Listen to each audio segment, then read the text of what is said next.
en 2022 et mis en application le 1er janvier 2023. La contribution foncière unique, ces flux résultent de la fusion de deux anciens impôts fonciers, à savoir la contribution foncière des propriétés bâties CFPB et celle des propriétés non bâties CFPNB. D'après la Direction générale des impôts, eh bien, cette contribution vise à simplifier les procédures, à alléger la charge fiscale. Seulement, depuis le rappel aux contribuables sur l'obligation de s'acquitter de cette taxe, eh bien, les tensions montent. Tout le monde s'interroge sur l'importance de prélever cette taxe à un moment où on parle de restauration des institutions et surtout, on parle de rétablir la dignité aux Gabonais. Mesdames et messieurs, c'est toujours un honneur de vous retrouver pour ce plateau spécial axé sur la contribution foncière unique en République gabonaise. Je ne suis pas seule pour décortiquer cette actualité avec moi. Sur ce plateau, eh bien, nous avons Songani Delphine, directrice provinciale adjointe des impôts de l'Estuaire. Bienvenue, madame. Merci. Également, nous avons Minko Stéphanie, chef de service des relations publiques. Bienvenue à vous, madame. Merci, madame. Merci d'avoir accepté l'invitation de Gabon 24. Tout le plaisir est pour nous. D'accord. Alors, pour commencer cette émission qui a un caractère pédagogique, qu'entendons-nous par contribution foncière unique? Qu'est-ce que cela veut dire concrètement? Alors, la contribution foncière unique est, comme vous l'avez dit en prélude, la fusion de deux anciens impôts, la contribution foncière des propriétés bâties et la contribution foncière des propriétés non bâties. Alors, pour développer davantage, je vais laisser à ma collègue, Madame Minko, le soin d'en dire davantage. Madame Minko. Merci. Avant de développer le thème proprement dit qui est la contribution foncière unique, je vais d'abord faire un petit rappel. D'accord. Ce petit rappel consiste à développer le rôle de l'impôt dans un État. Alors, nous y reviendrons sur le rôle de l'impôt. On reviendra sur cette question. Et de définir l'impôt comme étant un prélèvement obligatoire requis par voie d'autorité auprès des personnes physiques et des personnes morales en vue de financer les charges publiques. C'est d'abord cela, la définition de l'impôt. Et donc, parmi les impôts qui sont en vigueur au Gabon, il y a l'impôt sur le revenu, notamment l'impôt sur les sociétés, l'impôt sur le revenu des personnes physiques. Il y a les impôts sur la consommation. Nous parlons souvent de la taxe sur la valeur ajoutée, il y a la contribution spéciale de solidarité, C2S. Il y a également les impôts sur la propriété ou sur le patrimoine. Et parmi ces impôts, il y a donc la contribution foncière unique. Et nous tenons à rappeler ici aux téléspectateurs qui nous regardent et à toute l'opinion qu'il ne s'agit pas d'un nouvel impôt.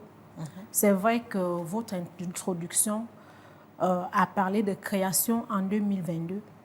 Donc, c'est pour dire qu'il s'agit des impôts, dont les impôts fonciers, qui existaient déjà dans notre dispositif fiscal gabonais depuis 1982. Et aujourd'hui, nous faisons, la Direction générale des impôts n'a pas seulement pour rôle de frapper, de venir, puisque la Direction générale des impôts est souvent reconnue pour son rôle coercitif. Donc, il ne s'agit pas ici de venir frapper, de venir sanctionner. Il s'agit également de promouvoir le civisme fiscal. Et pour promouvoir le civisme fiscal, il faut donc que les contribuables ou les potentiels contribuables sachent quels sont les impôts auxquels ils sont assujettis. Et donc, parmi ces impôts, nous avons la contribution foncière unique. Et nous avons engagé cette communication. Et certains diront pourquoi maintenant, pourquoi pas avant. Bon, on va y revenir. Voilà. Et nous avons donc engagé cette communication tout simplement parce que nous avons constaté, la Direction générale des impôts a constaté que c'est un impôt qui n'a pas un fort rendement dans les recettes fiscales. Bon, ce qui m'emmène à vous poser la question, pourquoi on prélève des taxes aux compatriotes? Quel est l'enjeu derrière? L'enjeu derrière le prélèvement des taxes est lié au développement de notre pays. D'accord. Alors, c'est vrai qu'il peut nous être reproché par les contribuables d'avoir toujours payé leurs impôts, mais de ne pas souvent avoir vu la contrepartie. L'impôt n'a pas besoin d'une contrepartie réelle. D'accord. Parce que quand l'argent rentre dans les caisses de l'État, il revient au pouvoir public d'orienter selon les priorités de l'État ce qu'il doit être fait de cet argent. La particularité de la CFU réside dans le fait que cet impôt a été mis en place depuis 1982, même si ce n'est que maintenant que les Gabonais semblent découvrir cet impôt. C'est un impôt qui existe depuis. Il n'est que exhumé pour ce qui est des personnes physiques, parce qu'en principe, les sociétés ont toujours joué le jeu. Ce sont les personnes physiques qui n'ont pas souvent joué le jeu. Cet impôt est exhumé aujourd'hui parce que le président de la République a lancé parmi ses projets de développement du Gabon la décentralisation. Ce n'est que par le jeu des recettes issues de la contribution foncière unique que les caisses des communes pourraient être alimentées. Si les caisses des communes sont alimentées, le Gabonais sait voir des développements au sein de sa commune. La mairie de Libreville en a fait l'exemple par des petits sites de jardins créés pour embellir la ville et pour rendre plus agréable les balades au sein de Libreville. Et qui est concerné par cette opération, madame? Qui est tenu de payer cet impôt? Pour le moment, c'est tous ceux qui sont détenteurs d'un titre foncier. D'accord. Donc, je tiens à rassurer les populations. Tout ce qu'on fait au niveau de la Direction générale des impôts est encadré par des textes. Nous ne saurons sortir de notre dispositif légal pour taxer tout le monde, tous azimuts. Non, pour le moment, dans un premier temps, il s'agira uniquement de ceux qui sont détenteurs de titres fonciers. Ces derniers sont tenus de se présenter au niveau des centres des impôts afin de se faire accompagner, s'ils ne comprennent pas forcément le mécanisme, de se faire accompagner. Et comment ça se passe? Expliquez-nous concrètement. Concrètement, quand le contribuable vient vers nous, le système fiscal, il est déclaratif. D'accord. C'est-à-dire que dans un premier temps, l'administration fiscale n'ira pas forcément tirer le citoyen de son lit pour venir payer. Il vient spontanément au niveau de nos services opérationnels.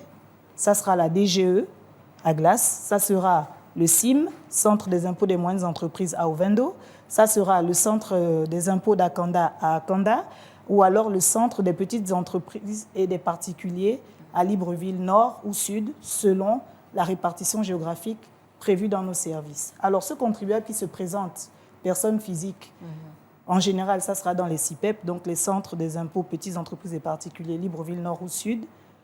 Il vient,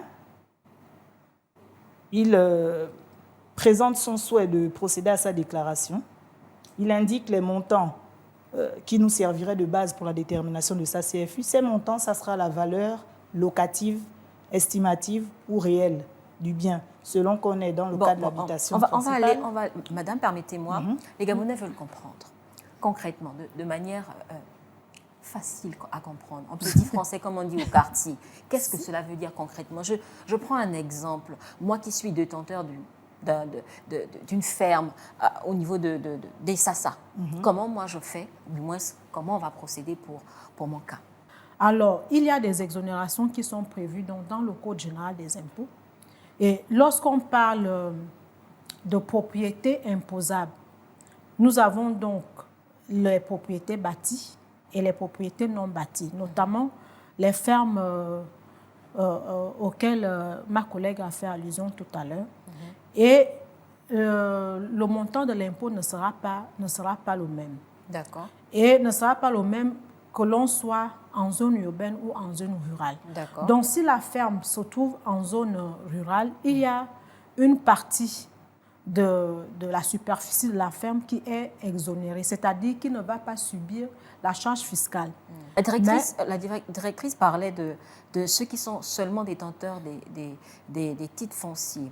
Or, les Gabonais ont suivi, il a été dit que même celui qui n'a pas de titre foncier pouvait payer cette taxe foncière. Qu'est-ce que vous dites par rapport à cela? Je dis n'importe quoi. Ce Gabonais qui a hérité d'une petite maison de son père, comment lui il fait pour payer cette taxe-là? Oui, la contribution foncière unique pour la loi de finances 2025, parce que c'est la loi de finances 2025 qui a apporté cette évolution-là, cette modification. D'accord. Lorsque la contribution foncière unique a été mise en place en 2022, il était question que tous les propriétaires de biens devaient contribuer à cet impôt. Et lorsque je parle de propriétaires de biens, il s'agissait aussi bien des propriétaires de fait, c'est-à-dire des propriétaires qui occupent, enfin, qui ont des biens immobiliers, mais qui ne sont pas immatriculés ou qui ne comportent pas un titre foncier. Et il y avait également les propriétés avec le titre foncier. C'est en 2025 que cette modification a été apportée par le législateur en ne focalisant le champ d'application de cet impôt uniquement à ceux-là qui sont détenteurs d'un titre foncier. Alors, si on comprend bien, si je n'ai pas de titre foncier sur ma maison qui m'a été léguée par mon père ou ma mère, je ne suis pas obligée de payer cette contribution foncière. En l'état actuel de la législation, d'accord, seuls les détenteurs de titres fonciers sont recherchés en paiement de la contribution foncière. Très bien. Ce qui veut dire, à contrario, que ceux qui n'ont pas le titre foncier ne payent pas cette contribution. Mais il faut quand même apporter cette atténuation pour dire que autant ceux qui n'ont pas de titre foncier vont se dire OK, je ne suis pas concerné, donc je ne vais même pas suivre la procédure pour l'obtention de ce titre foncier.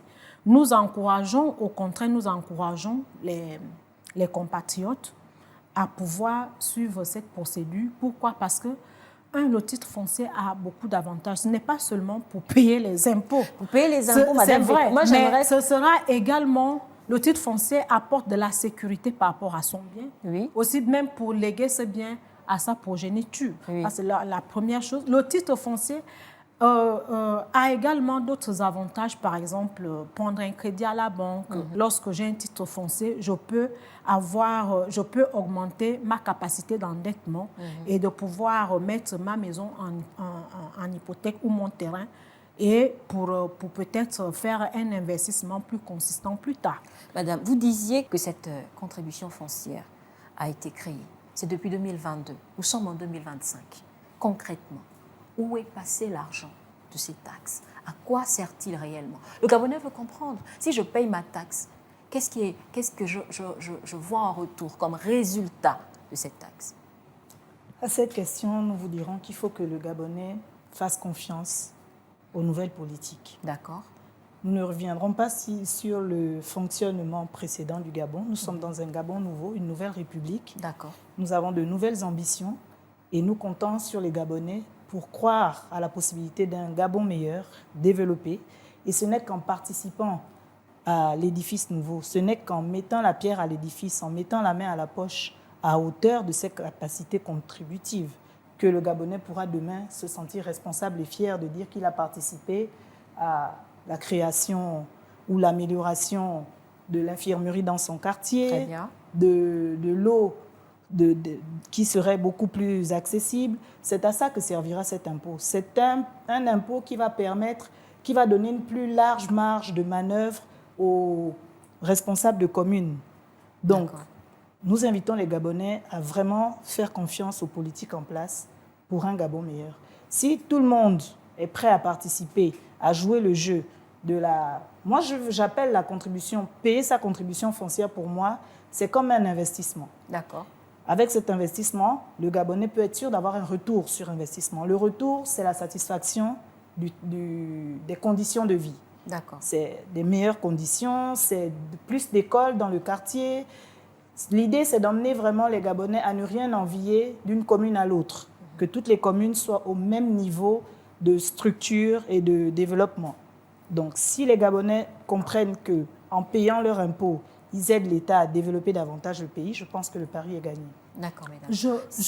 Je voulais renchérir les propos de ma collègue en disant que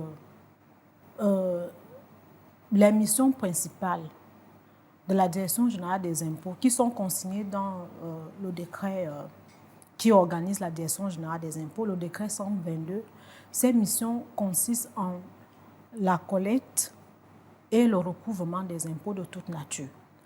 Alors, donc, la mission principale de la Direction générale des impôts est la collecte de l'impôt, et la Direction générale des impôts met tout en œuvre pour qu'il y ait une mobilisation plus accrue des recettes. Et cette mobilisation passe par l'information, la communication que nous faisons auprès des contribuables. Cette mobilisation passe aussi par des actions sur le terrain, notamment des contrôles fiscaux. Comme l'a dit la collègue tout à l'heure, c'est un système déclaratif et a posteriori, il faut un contrôle, et ce contrôle permet de regarder si le contribuable a déclaré le juste impôt qu'il devait déclarer. Ça, c'est de un. Et de dire qu'il y a d'autres services qui s'occupent de la dépense des recettes fiscales qui sont collectées. Mais ce qu'il faut retenir pour ce qui concerne la contribution foncière unique, et c'est la loi qui le prévoit, c'est le produit est reversé aux collectivités locales.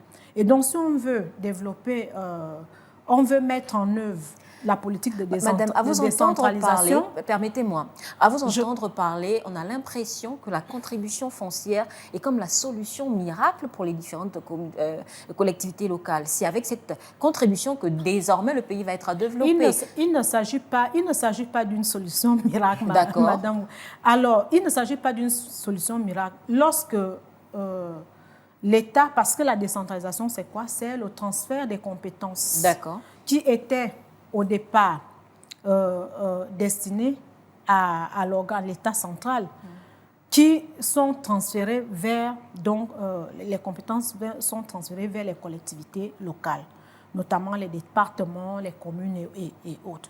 Mais pour que ces communes puissent pouvoir réaliser leurs missions qui leur sont transférées par l'État central, il faut que ces collectivités aient des moyens de le faire. Et parmi les moyens dont disposent ces collectivités, ce sera la contribution foncière unique. Et il y aura également d'autres sources de financement. Je suis d'accord avec vous, madame, mais est-ce que vous avez pensé aux conséquences sur le pouvoir d'achat des ménages? Si désormais le monsieur qui a ses studios, qui doit désormais payer une taxe, forcément, il va augmenter le loyer.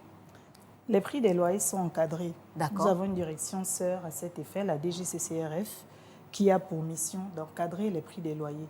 Donc si pour le moment, certains compatriotes pensent se soustraire de ces obligations de montant encadré en fonction du type de quartier, du type de logement, etc., il est bon de leur rappeler dès maintenant que des brigades sont prévues à cet effet pour des contrôles. Justement, quand on parle de brigades, concernant le non-paiement de la CFU, les propriétaires pourraient par exemple se voir infliger une pénalité de retard de 10% sur les montants dus, majorer d'intérêt supplémentaire en fonction du retard accumulé. C'est le Code général des impôts qui le dit en son article 296. J'aimerais savoir, mesdames, ne serait-ce pas mettre la charrue avant les bœufs, puisque pour une personne qui ne paie pas ses dettes, comment vous l'aidez en accumulant d'autres? Non, ce n'est pas... Cette disposition que vous venez de lire a pour mission de dissuader tout contrevenant de se soustraire de ses obligations. Mais celui qui ne peut pas, je prends un exemple. Oui. Vous, désormais, je dois payer une taxe. Parce qu'ici, on parle quand même pour les personnes physiques, soit 250 000 francs CFA et 16 pour les personnes morales, soit 1 760 000 pour ces chiffres importants, madame. Madame, je ne saurais vous désavouer sur ce plateau, mais le montant de 250 000 nous revient régulièrement, mais il nous est totalement inconnu. Il ne répond aucunement à des dispositions prévues par le Code général des impôts. La CFU, comme la plupart de tous nos impôts, est assise sur une base imposable. Cette base, elle est fonction de la valeur de la propriété à imposer. Alors, ma grand-mère, qui est à Omboué, qui a une maison qui est mise en location pour 50 000 francs, ne paiera jamais la CFU, une maison de 2 chambres, salon, douche, cuisine, à 250 000 francs à Omboué, dans le Fernand-Vaz, le Goué-Maritime, ne paiera jamais la même chose qu'une maison du même standing dans les bas de Guégué. Donc, Au Bad-Guégué, cette maison de 50 000 francs au niveau d'Omboué sera peut-être à 500 000 francs au niveau des Bad-Guégué. On a fait une petite simulation qui permet, voilà, une simulation qui nous permet clairement de voir que pour la grand-mère qui serait à 50 000 francs par mois, elle paierait 17 000 francs. 17 000 francs à l'année pour la CFU.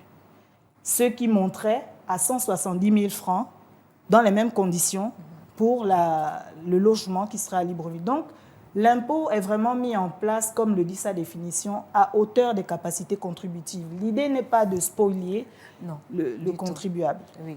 mais d'emmener tout le monde à participer. Ma grand-mère aurait beaucoup gagné avec ces 17 000 francs pour peut-être payer ses médicaments. C'est vrai, mais est-ce que vous savez que 17 000 francs divisé par 12, ça fait à peine 1000 et quelques? D'accord. Et je pense, quand je dis divisé par 12, c'est à l'année. C'est un impôt qu'on paye une fois à l'année. Donc, si 17 000, ça peut sembler lourd pour la grand-mère, c'est vrai, mais ça pourra le sembler pour la première année. Pour les années suivantes, si elle organise ses dépenses, elle pourrait mettre de côté 1 100 francs chaque mois, de sorte à venir le 30 mars de l'année suivante payer ces 17 000 sans transpirer. C'est vraiment des montants qui sont déterminés en fonction des zones et des réelles conditions et capacités. Très bien. Et j'ajouterais, madame, que la loi fiscale, elle est dynamique. En l'état actuel de la législation, dès lors que l'on a une propriété, qu'elle soit bâtie, donc les constructions, les bâtiments et autres, ou terrain nu, et que l'on détient un titre foncier sur ces propriétés, nous sommes assujettis à la contribution foncière unique. Donc, la loi ne discrimine pas aujourd'hui, à part le fait d'avoir un titre de propriété qui est le titre foncier.